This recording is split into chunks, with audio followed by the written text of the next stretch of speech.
ఇండియాలోనే #1 varicose veins hospital Avis vascular centre. నమస్తే రమగారు. నమస్తే జయ. రమగారు, దసరా నవరాత్రులు మొదలైపోతున్నాయి. 2-3 రోజుల్లో నవరాత్రుల్లోకి వెళ్ళిపోతున్నాం. ఈ 9 రోజులు మనం చేయాల్సిన విధి విధానాలు, అలానే ఆలయాలన్నీ కూడా భక్తులతో కోలాహలంగా ఉంటాయి. ఇంకా మన విజయవాడ దుర్గమ్మ తల్లి గురించి అయితే ప్రత్యేకంగా చెప్పక్కర్లేదు. ప్రతిరోజు ఒక అలంకరణతో అమ్మవారు చాలా కన్నుల పండుగగా కనిపిస్తూ ఉంటారు కదా. అసలు ఏం చేయాలి, ఎలాంటి విధి విధానాలు పాటించాలి? దసరా 10 రోజుల పండుగ అయితే మన మహాలయ అమావాస్య వెళ్ళిన మరుసటి రోజు నుంచి ఆశ్వయుజ శుద్ధ పాడ్యమితో పండుగ ప్రారంభం అవుతుంది. 10 రోజులు అమ్మవారిని నిత్యము అర్చించుకునే విధానాలు కొన్ని. ఇవి పండుగ రోజులు కదా, చివరి 3 రోజులు చేసుకుందాం అనుకునే వాళ్ళు కొంతమంది, అదొక పద్ధతి. త్రిరాత్ర వ్రతం అంటారు, 3 రాత్రుల వ్రతం, నవరాత్రి వ్రతము లేదా త్రిరాత్ర వ్రతం. 3 రాత్రులు అంటే సప్తమి, అష్టమి, నవమి 3 రోజులు అమ్మవారిని కలశాన్ని పెట్టుకుని పూజించడం. లేదా మొదటి రోజున మొదలుపెట్టి ఇక్కడి నుంచి మొదలుపెట్టి 9 రోజులు అర్చించి 9వ నాటి రాత్రి అమ్మవారిని సాగనంపి 10వ నాడు విజయదశమి నాడు ఇంకా ఈ దీక్ష ఉండదు. దీక్ష అయిపోతుంది. 9 రోజుల దీక్ష అయిపోయాక అపరాజిత పూజతోటి దసరా పండగ పూర్తవుతుంది. ఎవరి విధానాన్ని బట్టి వాళ్ళు ఆ రకంగా చేసుకుంటారు. దేవాలయాల్లో కూడా కొన్ని చోట్లేమో ఇలా 10 రోజులు రోజుకొక అవతారంతో అమ్మవారిని వెలయించుకోవటం. దశమహావిద్యల్ని పూజించే విధానం కొన్ని ప్రాంతాల్లో, నవదుర్గల్ని పూజించే విధానం కొన్ని ప్రాంతాల్లో, దేవాలయాన్ని బట్టి దేవాలయ ఆగమాన్ని బట్టి పూజా విధానాలు చిన్న చిన్న విధానం ఒకటే. అవతారాలు అలంకరణలు మారుతాయి. అవతారాన్ని బట్టి ఆ రోజున నైవేద్యము, ఆ రోజున అమ్మవారికి కట్టబడేటువంటి వస్త్రాలంకరణ, ఆమెకు సమర్పించే పువ్వులు పుష్ప విధానము, ఏ పూజ విధానము అని పాటిస్తున్నారో ఇక ఆలయంలో వెళ్తారు. సాధారణంగా మనలాగా ఇళ్లలో పూజ చేసుకునే వాళ్ళు ఏం చేస్తాము, కలశం పెట్టుకోవటం పెద్ద పని. ఈ కలశం పెట్టడం అంటే ప్రాణప్రతిష్ఠ చేసుకోవటము, కలశారాధన చేయటం. తర్వాత ఏమో ఒక మన 10 రోజులు అఖండ దీపారాధన ఉంచుకోవటం. అంటే దీపం ఇంకా మలగదు. మొదటి రోజున వెలిగిస్తే చివరి రోజు దాకా అది అట్లా కంటిన్యూ చేయాలి. దానికోసమని కొన్ని రకాల నియమాలు పెట్టుకోవటము, 10 రోజులు నియమం పెట్టుకోవటం. అయితే ఇవి సాధారణంగా ఏంటంటే ఇళ్లల్లో లేనప్పుడు, మనకి ఇంట్లో అలవాటు లేదు, ఏదో విని ఒక ఎక్సైటెడ్గా దీనివల్ల అత్యద్భుతమైన మంచి ఏదో జరుగుతుందని మొదలు పెట్టుకుంటే భయంగా ఉంటుంది. అవును, భయం వేస్తుంది. ఇళ్లలో ఉండి పెద్దవాళ్ళు ఉండి పద్ధతులు అలవాటు అయ్యి ఉన్న వాళ్ళు చేసేసుకుంటారు. వాళ్ళకి మనం చెప్పేదేం లేదు. కొత్తగా ఇదేదైనా దసరా 10 రోజులు చేసుకోవాలంటే సులువైన పూజా విధానాన్ని అనుసరించండి. స్ట్రెస్ తీసుకోవద్దు. ఎప్పుడూ దేవతార్చన దేవతారాధన స్ట్రెస్ఫుల్గా ఉండకూడదు, బ్లిస్ఫుల్గా ఉండాలి, సంతోషంగా ఉండాలి. చక్కగా సరదాగా రోజు కాసిన కొత్త పువ్వులు, ఫ్రెష్ పువ్వులు అమ్మవారికి అలంకారం చేసుకోవటం, చక్కగా పసుపు రాసి బొట్టు పెట్టుకోవటం, మనం కూడా కాళ్ళకి పసుపు రాసుకోవటం, సూత్రాలకు పసుపు రాసుకోవటం. ప్రతిరోజు తలంటి పోసుకోవాలా, ఇదొక ప్రోగ్రామ్ ఉంటుంది. 2 పూట్ల తలస్నానం చేయాలా అని. అసలు దీక్షలో అయితే తలంట్లే పోసుకోరు. మొదటి రోజున పోస్తే మళ్ళీ 9వ రోజునే. తలస్నాన నియమం లేదు. మొదటి రోజునే తలకు నూనె రాసుకుని స్నానం చేయండి. తర్వాత మీ అలవాటుని బట్టి, అవకాశాన్ని బట్టి గురువారం కానీ శనివారం కానీ తలస్నానం చేయొచ్చు. తలస్నానం చేసే దీపారాధన చేయాలన్న నియమం లేదు. తొలి రోజున చేయాలి. పుణ్యస్త్రీలు, భార్య భర్తలు ఉన్నవాళ్ళు పొద్దున స్నానం చేసేటప్పుడు పసుపు రాసుకుని ఒంటికి, లేదా నీళ్లలో ఒక చిటికెడు పసుపు వేసి సూత్రాలకు పసుపు రాసుకుని స్నానం చేయాలి. అది నియమం. మనకు పండగ నియమం అవుతాయి. ప్రతి వాళ్ళకి ఇదే సమాధానం, తలస్నానం చేయక్కర్లేదు. ఈ నియమంతో మనం 9 రోజులు ఏం చేయొచ్చు, రోజు 10 రోజుల పాటు అంటే చివరి అపరాజిత పూజ వరకు ప్రతిరోజు లలితా శాస్త్రమే చేసుకుని మన ఇంట్లో ఉన్న లలితమ్మకే దీపారాధన చేసుకుని పువ్వులు పెట్టుకుని పూజ చేసుకోవచ్చు పద్ధతి ఇది. రోజు లక్ష్మీ అష్టోత్తరం మనకు అదే వచ్చు, ప్రతిరోజు లక్ష్మీ అష్టోత్తరమే కూడా చదువుకుని పూజ చేసుకోవచ్చు.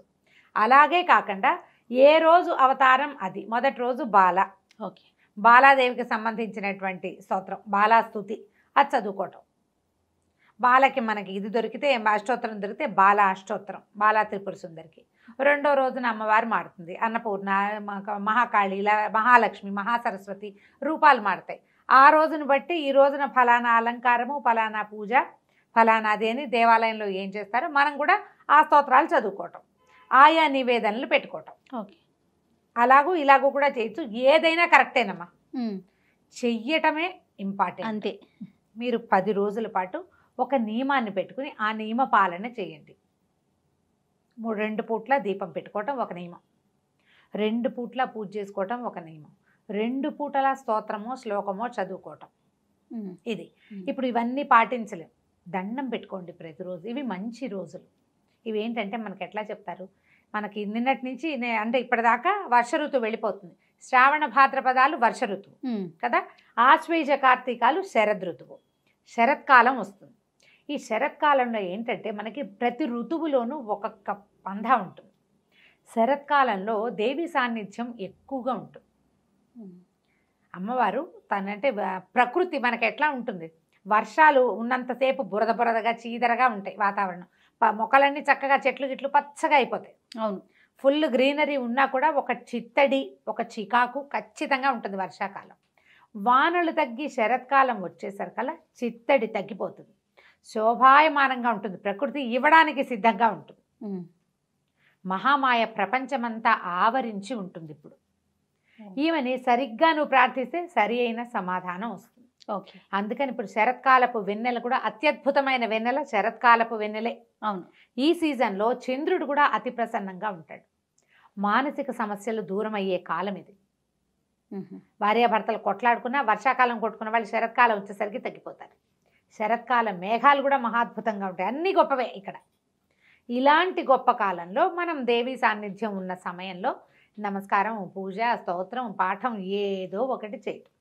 దీంతోపాటు మనం ఈ 10 రోజులు అమ్మవారికి ప్రత్యేకంగా చెప్పబడే రాత్రులు కాబట్టి కుమారి పూజ చేసుకోవచ్చు.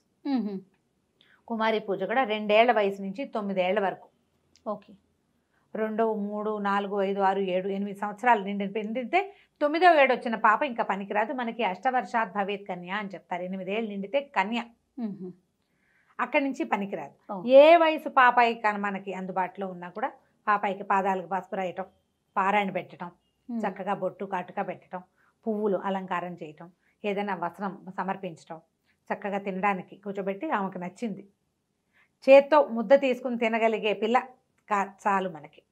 ఏ వయసు పాపకైనా కుమారి పూజ అని చేసుకోవచ్చు. ఇది మొదటి రోజే చేయక్కర్లా, 1వ రోజు నుంచి 9వ రోజు వరకు ఏ అవకాశం ఉంటే ఆ అవకాశం చేసుకోండి. ఓకే, దీనికి ఏంటంటే నియమం మన ఇంట్లో పిల్లలు కూడా చేస్తారు, సొంత పిల్లలు కాకుండా.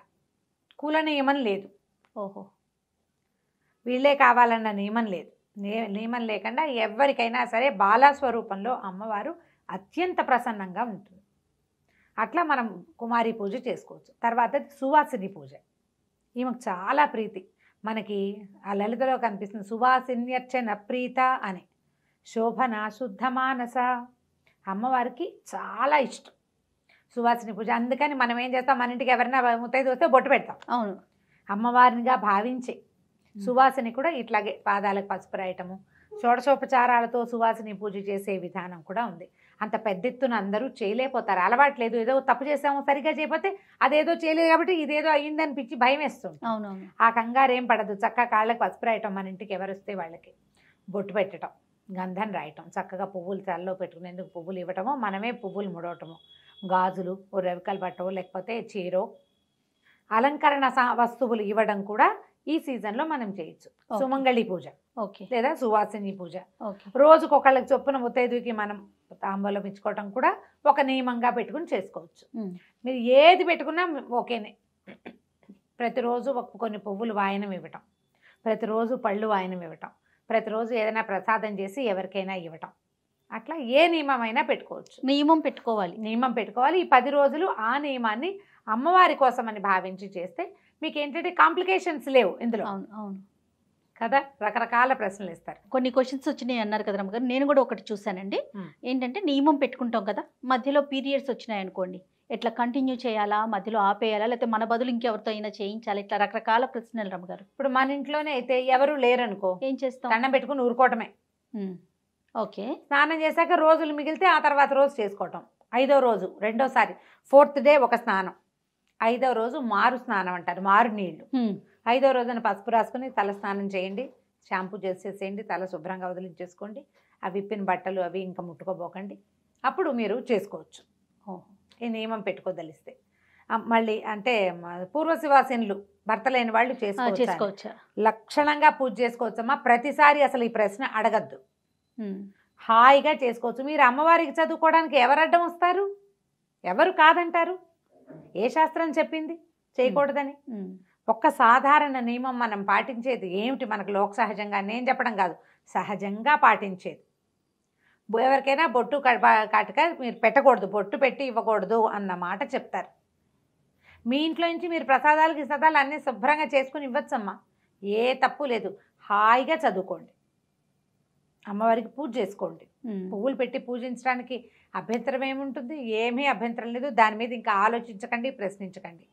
ఒకళ్ళు చేస్తే రెండో వాళ్ళు మీరు ఇలా చేయకూడదు కదా, అలాంటి పిచ్చి మాటలు మాట్లాడిపోకండి. పరిస్థితులు ఎవరికి ఎప్పుడు ఎలా తిరుగుతాయో మనకు తెలియదు.